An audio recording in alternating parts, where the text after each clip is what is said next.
দেখো, ফেসবুকেই হোক আর ইউটিউবেই হোক, যদি তুমি চাইছো যে তোমার ভিডিও বা তোমার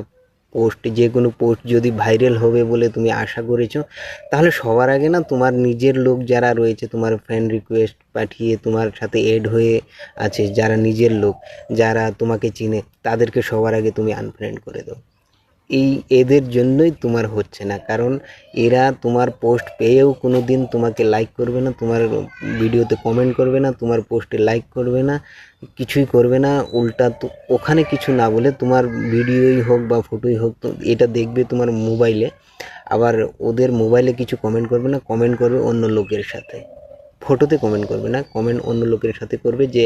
এই ছেলেটা এই করছে, এই মেয়েটা এই করছে, এই করছে, ওই করছে বলে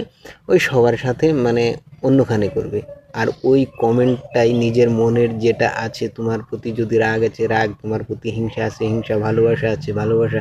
যদি তোমার ওই ফটোর নিচে কমেন্ট করার একটা জায়গা থাকে, ওই জায়গাটাতে যদি কমেন্ট করে দেয়, তাহলে কিন্তু তোমার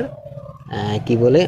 ভিডিওতে বা ফটোতে যে কোনো পোস্টে তোমার রিচ বেড়ে যাবে। কিন্তু এটা কোনো দিনই করবে না, এটা করবে না তার জন্যই, কারণ তারাও জানে যে যদি এটা করি তাহলে রিচটা বেড়ে যাবে, তাহলে আমার থেকে বেশি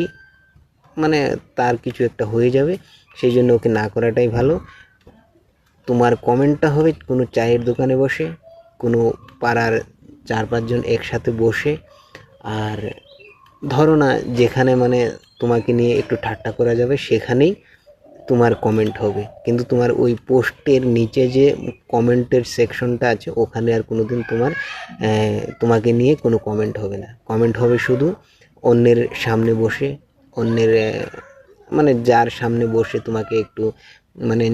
তোমাকে একটু ছোট বানানো যায়, সেখানেই হবে।